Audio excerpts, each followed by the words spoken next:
you don't know or didn't know, I'm no minister. I'm a cousin.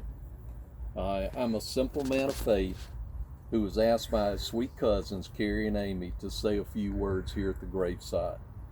I want you to know I feel very inadequate, but as I told the ladies at lunch today, I'm so honored that they asked me to do this. And it's kind of like sometimes in life, be careful what you wish for. When my uncle passed away, I was talking to the girls, and I said, hey, if there's anything I can do, they can maybe carry some flowers or something. Myself, our family, we're the Mississippi side of the family. I asked if we can do anything, please let us know. About an hour later, I think Amy called me or texted me and said, by the way, there is something we'd like you to do. So anyhow, I was glad to do it. In trying to get ready for this, I asked myself over and over, I truly did, what am I going to say? As I tell you right now, I've never done a funeral before. I've spoken at some different things, but certainly never something that if without this I'm lost. Never done anything at a graveside. So what I came around to was remembering what a wise old soul, actually my father, told me years ago. He was always counseling me. And that was, son, only talk about what you know. And so I decided to talk about what I know. I decided to talk about the man who my wife, my sister, and myself always knew as Uncle Robert. And then I also want to read some scripture that's been a comfort to my wife Debbie and I during some very difficult times in our life. My first experience with my Uncle Robert is not something I personally remember, but it's rather through a picture. I've always been a pretty big guy, and my uncle wasn't. There's an old black and white family photo of him holding me when he was 20. And at the time I was about 1. I was a fat, squirming toddler. I must have been really hungry in the picture, because in the picture looks like I'm fixing to eat him.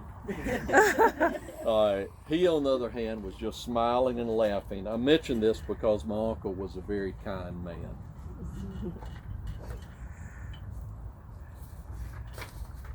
Then a few years later, when my sister and I were old enough to spend Friday nights with our grandmother, what we call Granny Ford, or to Carrie and Amy, as y'all called her, Bobby, that was Robert's mother, and my dad's mom.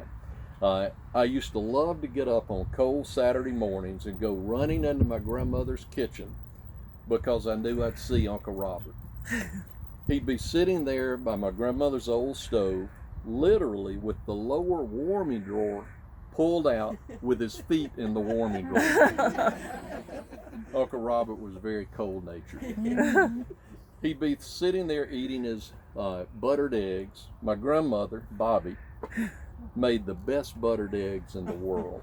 I'd immediately start talking to Uncle Robert, because I knew that's the last thing he wanted to do right then. It was so much fun trying to aggravate him.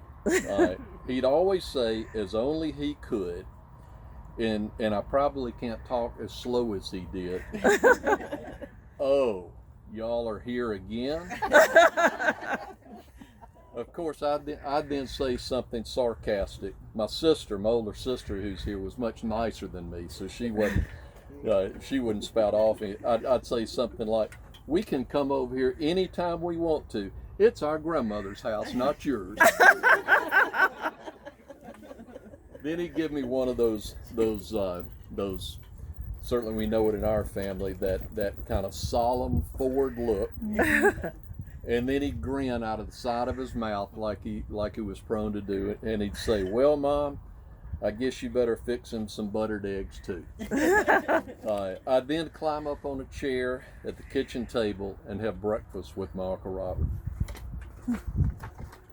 Later, when he was in medical school, I can remember my uncle, quote, babysitting my sister and I. He'd come over to my mom and dad's house, and he would pull out one of my mother's hairbrushes, and we had an old green ottoman, and he'd put it on the ottoman, and he'd say again with that deadpan forward look, "Y'all had better mind